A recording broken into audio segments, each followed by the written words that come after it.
The days after Samuel's death passed in a strange stillness. Alexander attended the funeral quietly, standing at the back, unnoticed by most. He watched as neighbors, people who had little but gave everything, mourned a man who had spent his life serving others. Grace stood by the grave, dressed in black, her face calm but hollow. She did not cry.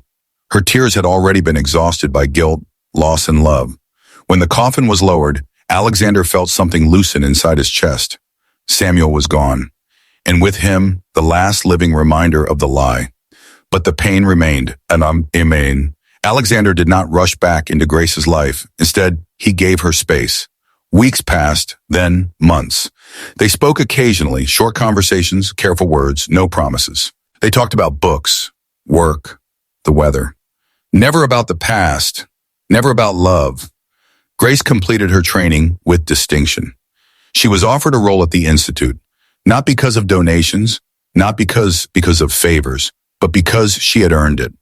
For the first time in her life, she stood on her own, and Alexander watched from a distance. He attended therapy. For the first time, he spoke aloud about his mother's death, about fear disguised as control, about how his rule, no family members, had protected him from betrayal but also imprisoned him.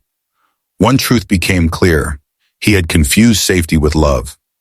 One evening, Grace received a simple envelope. No logo, no wealth, just a handwritten note. I am not asking you to come back to my life. I am asking for one honest conversation. No fear, no power, no lies. If you are willing, meet me at the old Lakeside Cafe. Alexander. Grace read it twice, then once more, and she went. They sat across from each other, not as billionaire and cook, not as employer and employee, but as two people stripped of titles. I was wrong, Alexander said first, not for setting boundaries, but for letting my past decide my future. Grace listened quietly. I should have told you the truth, she replied, even if it cost me everything. Alexander nodded. It did command us something. A pause. But it doesn't have to cost us everything, he added. Grace looked up, her eyes steady. I don't want to be loved because I'm forgiven, she said. I want to be chosen because I'm trusted. Alexander held her gaze. Then let me earn that too. The choice he did not propose that night. He did not promise forever. Instead, he did something far harder. He let go of control. They began again, slowly, privately, honestly. No mansion, no staff, no secrecy. When Alexander finally introduced Grace to the world, he did not hide her past. This is Grace, he said simply. She is the woman I chose, not because she was perfect, but because she was brave enough to grow.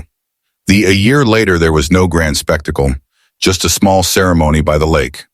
Grace walked alone, not because she lacked family, but because she had learned to stand on her own. Alexander waited, not as a man afraid of betrayal, but as one who understood that love was never about guarantees. As they exchanged vows, Grace spoke first. I promise you the truth, even when it is hard. Alexander answered, and I promise you trust, even when I am afraid. Years later, Alexander turned the old mansion into a foundation, supporting education for young people who carried heavy pasts but hopeful futures. On the wall hung a simple plaque. Trust is not the absence of fear. It is the decision to love anyway. Grace often stood beneath it, smiling softly. Their love was not born of perfection.